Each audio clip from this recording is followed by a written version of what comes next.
And finally, keep Greece in the Eurozone. That's an urgent call by the President of the European Council, as the deadlock between Athens and its international creditors is threatening to cause a potentially disastrous debt default.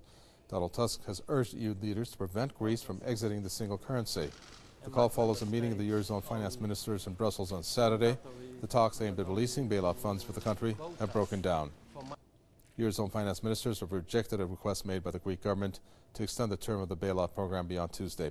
Let's talk with Jerome Hughes, who joins us from Brussels to tell us more about this.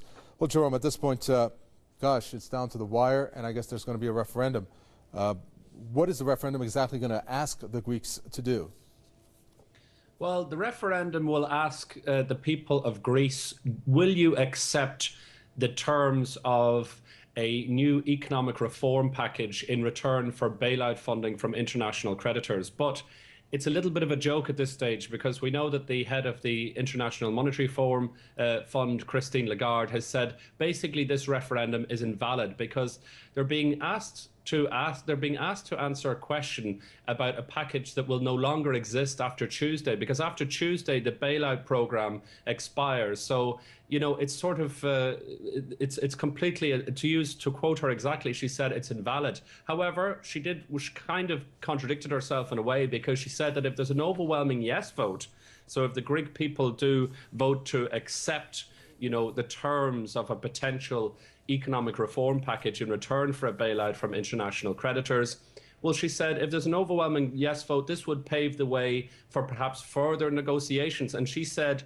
that the door will remain open, that the international creditors are still willing to talk with the Greek government. But the irony here, of course, is that the Syriza-led government in Greece is advocating a no vote in the referendum. So yesterday, the finance ministers here in Brussels, the Eurozone finance ministers, were saying that even if the vote is carried and it's a yes vote, well then, you know, the whole thing lacks credibility, because the government that will then be sort of charged with implementing the program is actually advocating a no vote and is saying that people should vote no. So really, it's very messy. But the latest situation, today we understand that the European Central Bank, which manages the euro currency, it will confirm that it's ending its emergency liquidity assistance program to the Greek banks. So the ECB has been pumping money into the Greek banks to keep them afloat.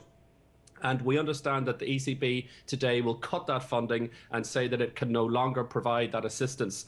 And what will happen next? Well, we understand it's very likely that the Greek banks will remain closed tomorrow after the weekend, and the Central Bank of Greece will introduce capital controls. That's basically a fancy term to say that people will be restricted in terms of how much they can withdraw from banks in terms of deposits. So it's could you imagine, it must be a very difficult situation for Greek citizens and for businesses in Greece, because in terms of their own liquidity, how do they keep their businesses running? The amount of the level of uncertainty and the fear that people, you know, will not be able to withdraw their own money that they have. So it's a very difficult situation, and we know that the people today, even in Greece, continue to go to the banks, queues of people trying to get money out of the banks. A very, very difficult situation. And how will the markets react tomorrow? What will be the impact on the Eurozone tomorrow when the markets open?